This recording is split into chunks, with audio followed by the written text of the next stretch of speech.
Samedi 23 janvier 2021, c'est l'heure de votre journal de la mi-journée sur Canal 3. Voici les titres de cette édition.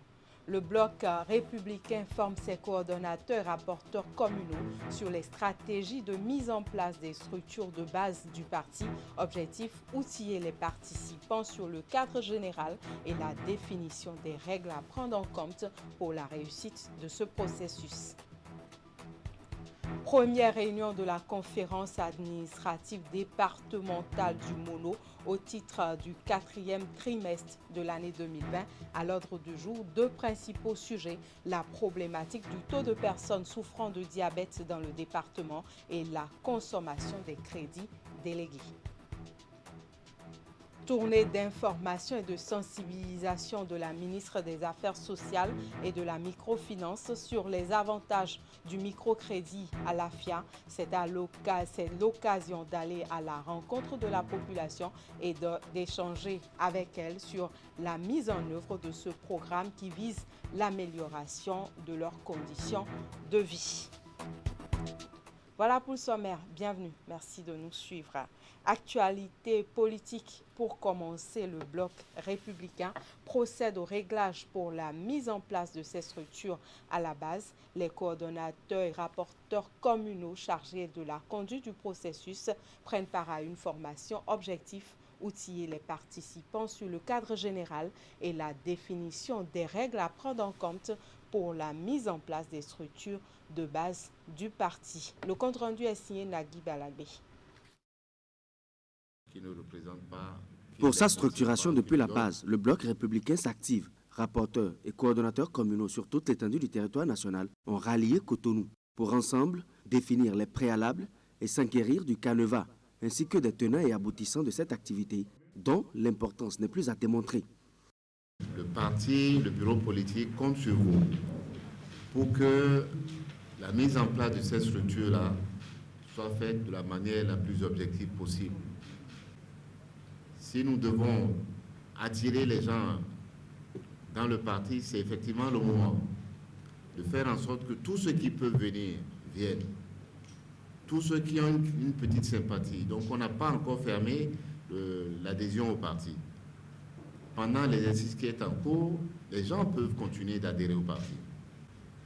Donc, je souhaite que vous teniez compte de tous ces aspects-là pour que la mise en place de cette structure soit la plus objective possible. Et de toutes les manières, le bureau politique, en arrêtant les dispositions, a convenu que le bureau exécutif national sera la chambre d'arbitrage de tous les conflits dans la mise en œuvre de cette structure-là. Donc chacun, dans les villages, dans les quartiers de ville et dans toutes les communes, sait que s'il n'est pas d'accord, il peut recourir au bureau exécutif national pour dire pourquoi il n'est pas d'accord.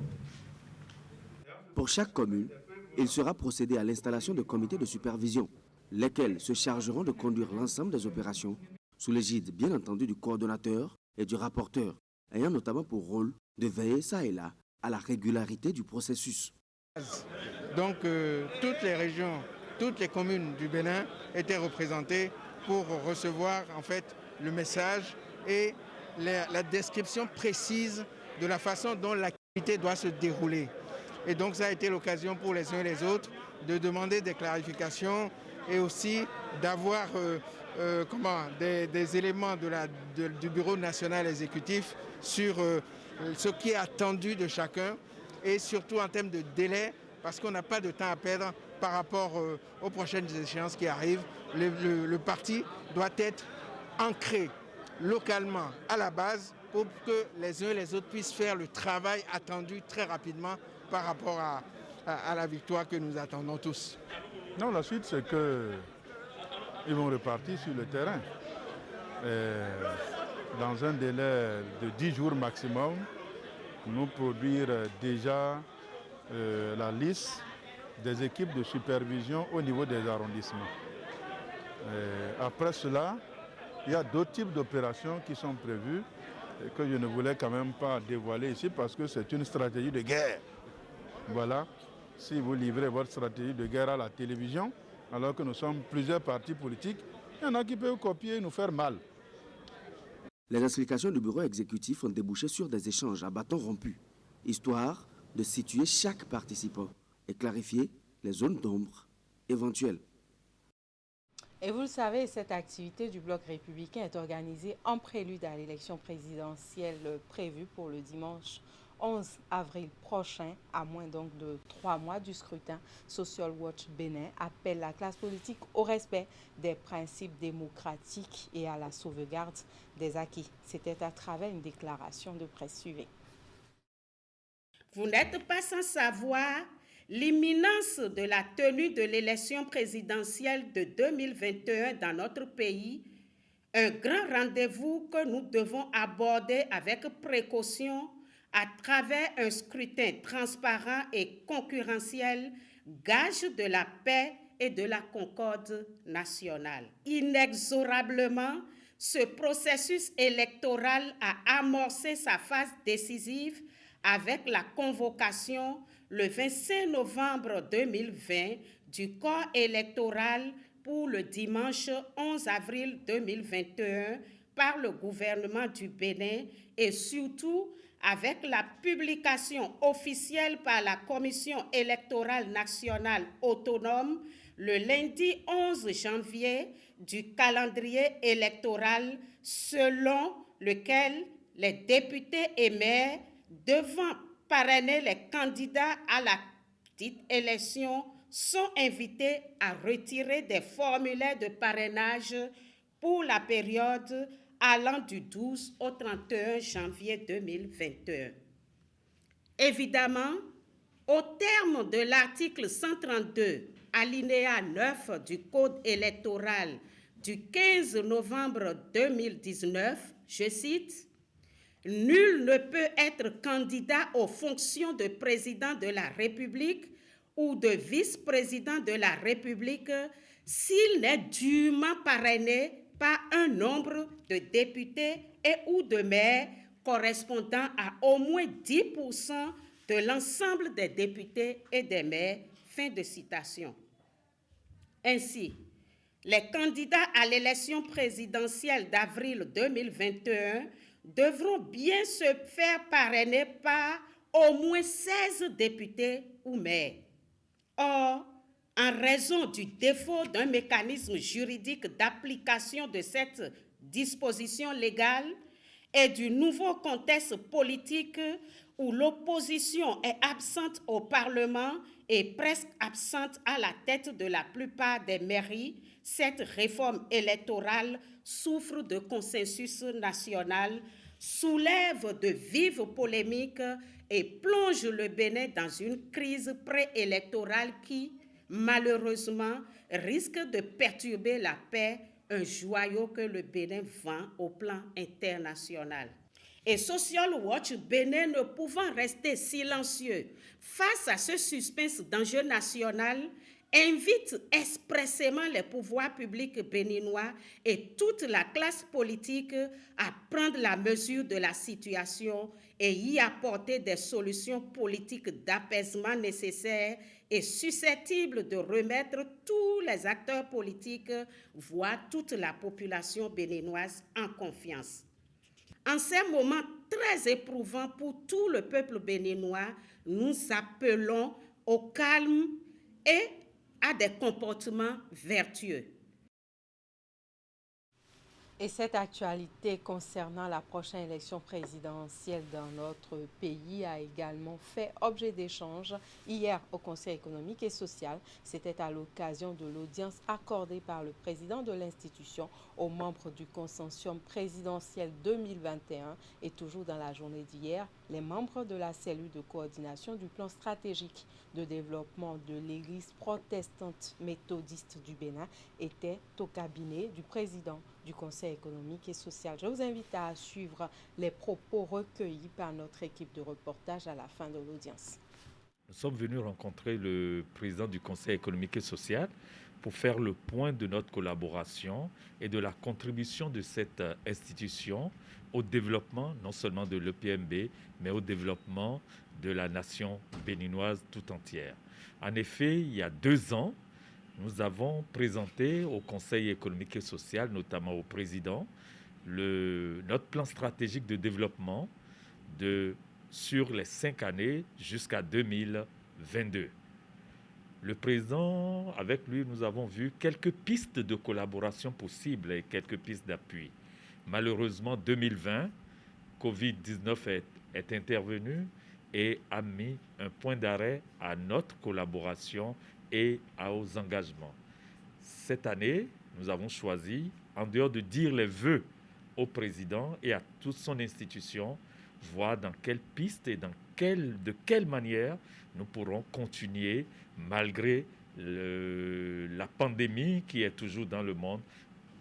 Et le président a été très sensible à notre démarche et maintenant, il s'engage à nouveau à relancer et à faire ce qui est possible malgré le contexte mondial que nous connaissons. Donc le président est très favorable et il trouve que appuyer ce plan de développement, c'est agir dans son champ de prérogatives dans le pays et on s'est quitté en tout cas sur de très bons termes et nous sommes très contents que le président nous ait reçus. Je suis chef de délégation du consortium pour la culture de la paix en période électorale. C'est essentiellement le sujet qui nous a amenés auprès du président du CES. Nous lui avons dit que le CES représente la deuxième assemblée nationale de ce pays. C'est pour cela que nous sommes venus lui présenter notre projet, avoir sa bénédiction et pour qu'il nous accompagne de façon institutionnelle sur le terrain. Le président a trouvé que c'est très pertinent en ces périodes de campagne électorale d'apaiser les tensions. Il a trouvé que c'est le rôle des organisations non gouvernementales d'appuyer les structures qui animent la vie politique, de les accompagner aussi, mais dans le sens d'apaiser, bien évidemment. C'est ce que le président nous a donné comme conseil. Il nous a dit aussi de ne pas mélanger les pédales sur le terrain. Et évidemment, depuis hier, le ministre de l'Intérieur nous a aussi dit la même chose. Et réellement, nous connaissons notre mission. Nous ne mélangeons pas les pédales. Nous sommes des associés civils, on ne fait pas la politique.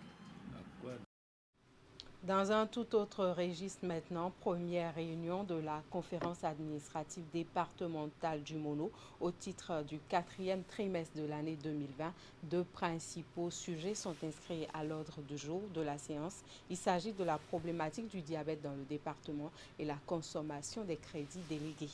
Les échanges ont eu pour cadre la préfecture du Mono, Cisa Lokosa. Le reportage est signé Geoffroy Messan et Florent Doux. Les acteurs de la conférence administrative départementale CAD du Mono ont pour la plupart répondu présents à cette première réunion de l'année 2021 de cette instance départementale. Présidée par le préfet du département, ce conclave des directeurs départementaux et autres responsables des structures déconcentrées de l'État a été d'abord une occasion de formulation de vœux et de prise d'engagement. Je souhaite qu'à la faveur de cette année, nous travaillions ensemble à maximiser nos rendements dans tous les domaines de notre action collective pour le développement de notre pays. Je vous invite à plus de rigueur, d'engagement, de créativité et d'ouverture d'esprit afin que de la fédération de nos énergies individuelles puisse s'affermir davantage notre marche vers le Bénin de rêve. Ensuite, le préfet a exhorté les membres de la CAD Mono à travailler pour faire triompher les idéaux de paix, de fraternité, d'unité et de patriotisme durant l'année. Il a invité chacun à jouer efficacement sa partition pour que cette année électorale soit traversée sans incident.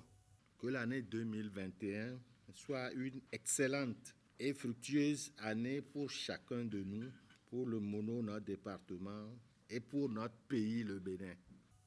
Désiré Nekwa, anesthésiste réanimateur au centre hospitalier départemental CHD Mono Koufo, s'est ensuite présentée devant l'assistance pour animer une communication.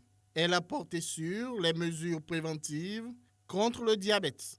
Les mesures préventives, il s'agit essentiellement de deux grands groupes. Le premier volet porte sur le mode de vie, dans lequel nous avons les mesures hygiéno-diététiques et les activités physiques régulière qu'il faut également avoir.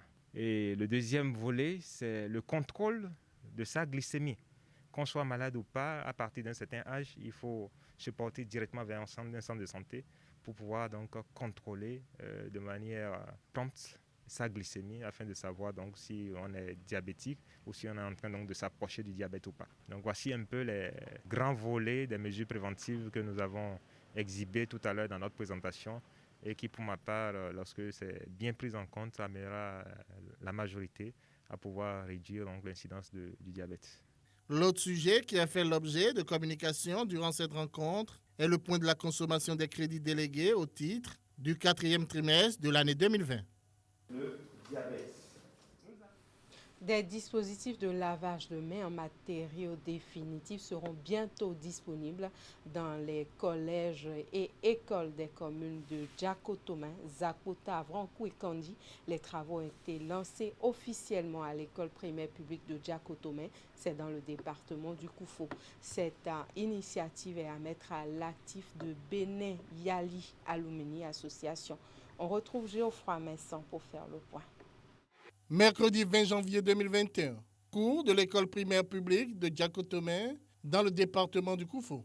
D'ici, Hermione Dokui, président de Béné Yali Alumni Association, lance les travaux de construction de dispositifs de lavage de mains en matériaux définitifs dans 4 communes du Bénin. Toutes ces écoles-là, nous avons veillé à constater qu'il y a des dispositifs de lavage de mains, mais ils ne sont pas du tout suffisants pour satisfaire la demande, donc pour permettre réellement aux enfants de se laver les mains.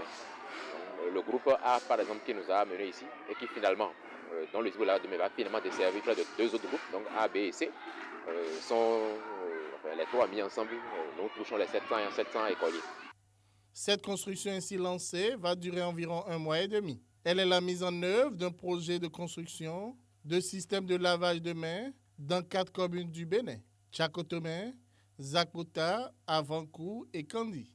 Le projet vise la lutte contre la COVID-19 et la promotion des règles d'hygiène dans des écoles et collèges du Bénin. Béné Yali Alumni Association bénéficie à cet effet du soutien de l'ambassade des États-Unis près le Bénin. Cet appui-là financier nous permet de construire 4 dispositifs de lavage de mains dans 4 écoles identifiées à Djakotomé, à Avrankou, à Zakota et également à Kandi. Nous avons l'espoir que ces dispositifs de mains-là vont participer à promouvoir les règles d'hygiène, vont encourager les enfants. Nous remercions évidemment la coopération américaine, l'ambassade des États-Unis près le Bénin, pour son appui. Béné Yali Alumni Association rassemble les anciens boursiers du Yali au Bénin. Le Yali, ou Young African Leaders Initiative, était une initiative du département d'État des États-Unis. Ce programme, lancé en 2010 par l'ancien président américain Barack Obama, a permis de forger un réseau actif de jeunes leaders africains. Et on aura 6 robinets par compartiment, c'est-à-dire 6 robinets pour lavage des mains de chaque école de Djakotomé. Donc j'ai 4 sites à réaliser. Il y a Zakota, il y a Avrankou, il y a Kandi. Donc tout de suite nous sommes sur le projet de Djakotomé. Vraiment, ça nous fait beaucoup plaisir et nous remercions Béné Yali Alumni Association et l'ambassade des États-Unis pour avoir fait le choix de notre école. Nous sommes là, nous mettons tout en œuvre pour que l'ouvrage, une fois mis en place, sera vraiment sécurisé. Je remercie l'ambassade des États-Unis et l'association qui veut construire un point de lavage de mains.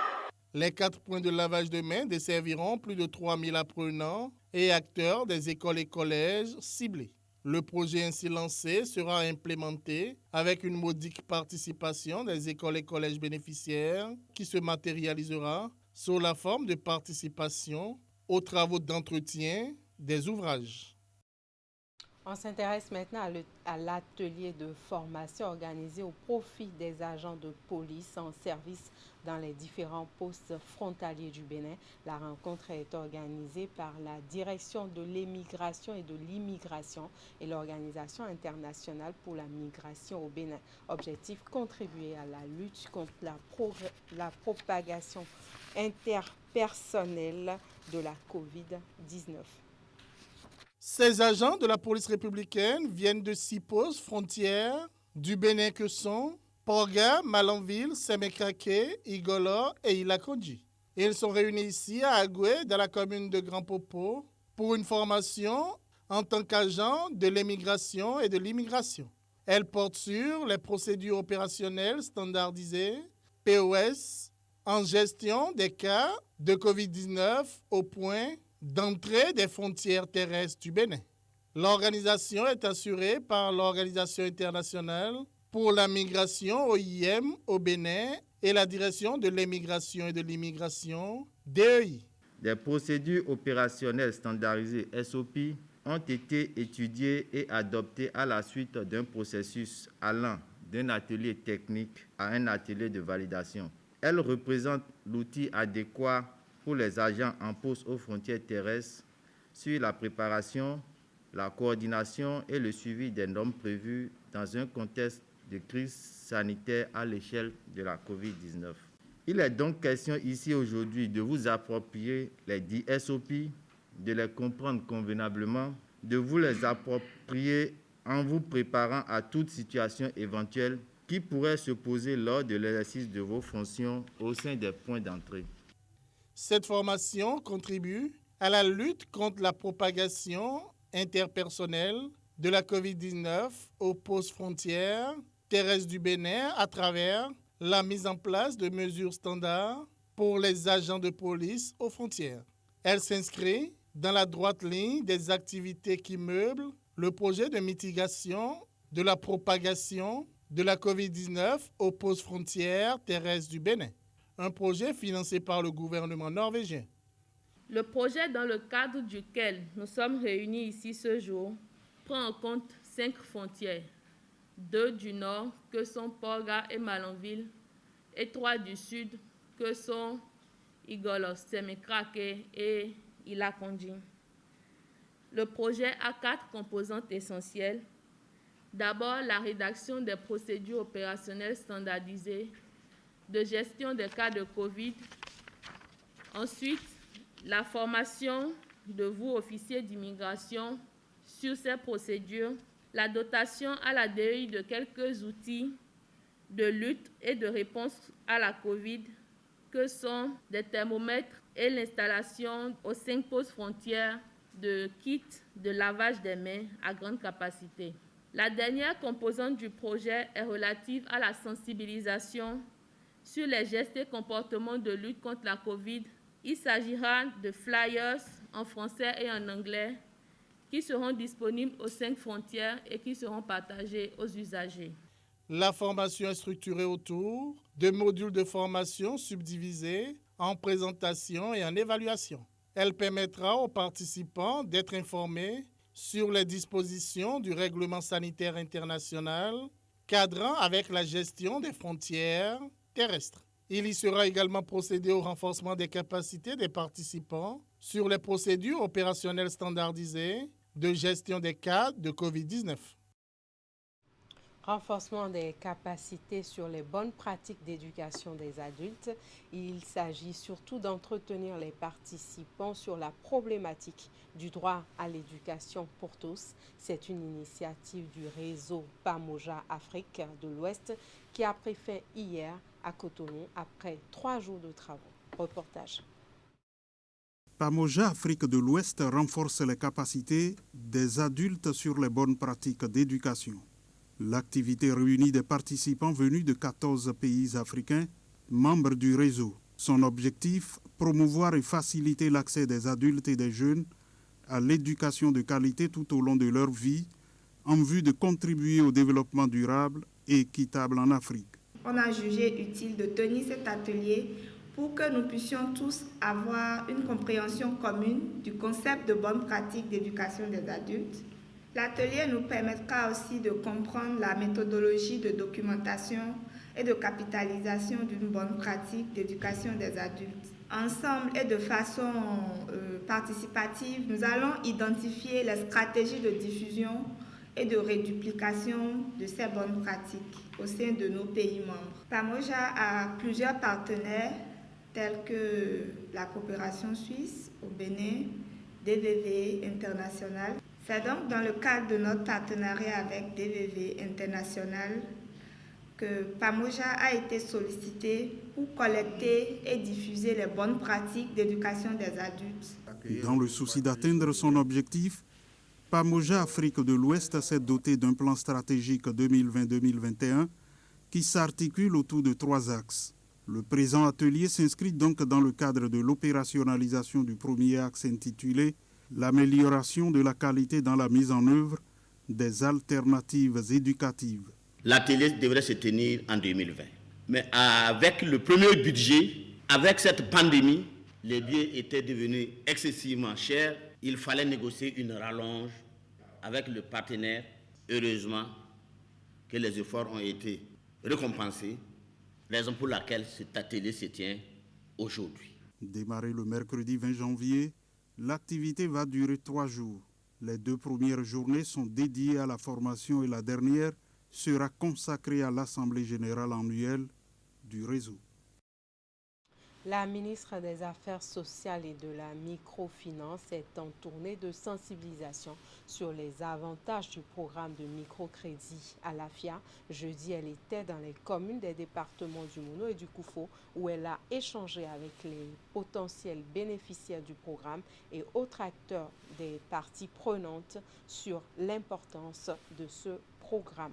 Le point de cette journée de sensibilisation et d'information avec Geoffroy Messan.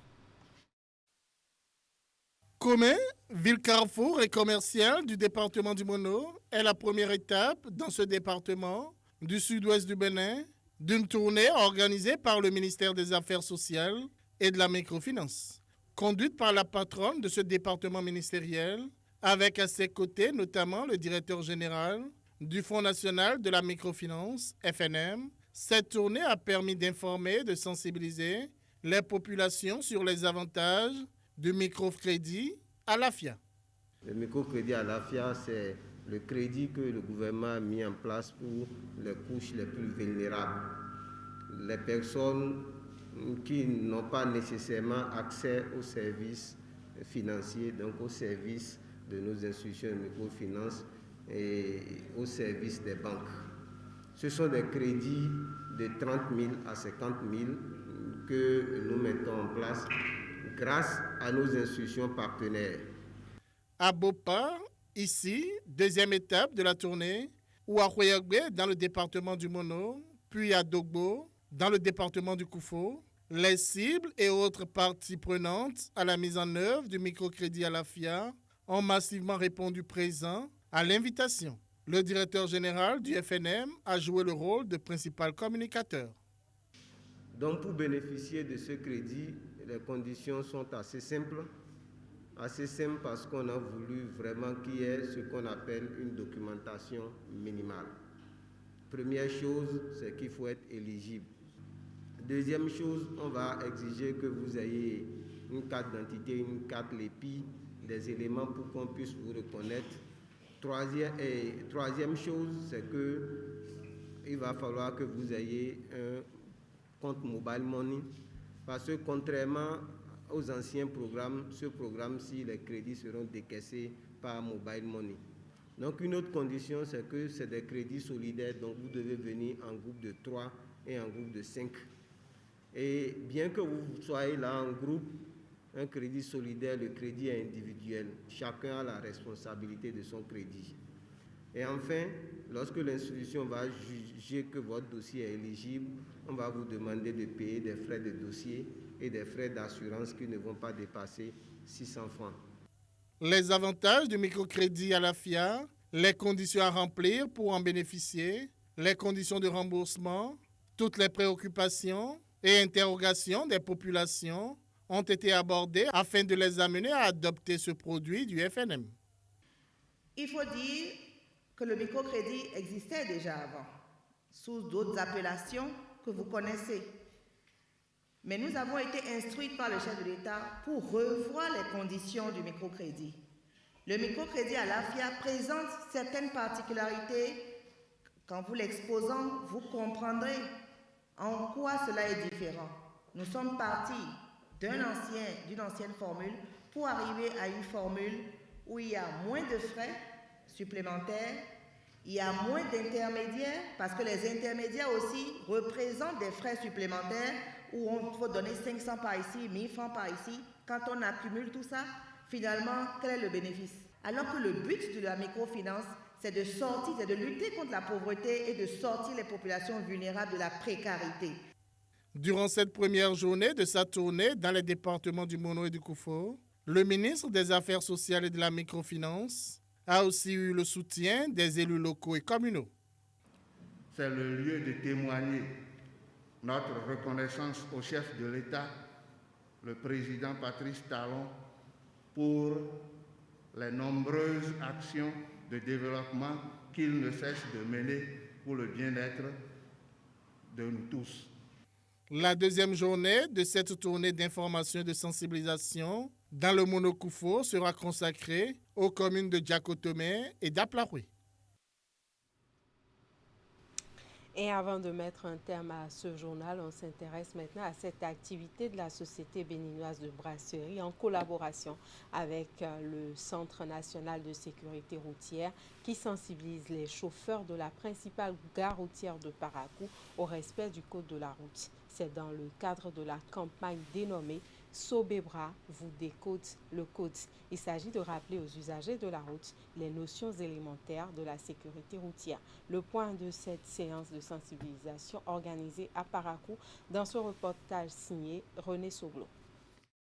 2021 sans accident de la route. C'est le vœu de la Sobebra, la société béninoise de brasserie, pour sensibiliser les conducteurs de taxi auto sur la gare routière principale de la ville. L'initiative s'inscrit dans le cadre de la campagne de sécurité routière Sobebra vous décode le code, lancée le 15 décembre 2020 pour 3 mois. Cette activité s'inscrit dans le cadre déploiement de notre politique de responsabilité sociale en tant que producteur de boissons. Sobebra, le premier message qui vous amène, c'est quand vous buvez, ne conduisez pas. Dans sa campagne, la société brassicole est accompagnée par le Centre national de sécurité routière CNSR, dont les agents ont rappelé à la cible les notions élémentaires du code de la route.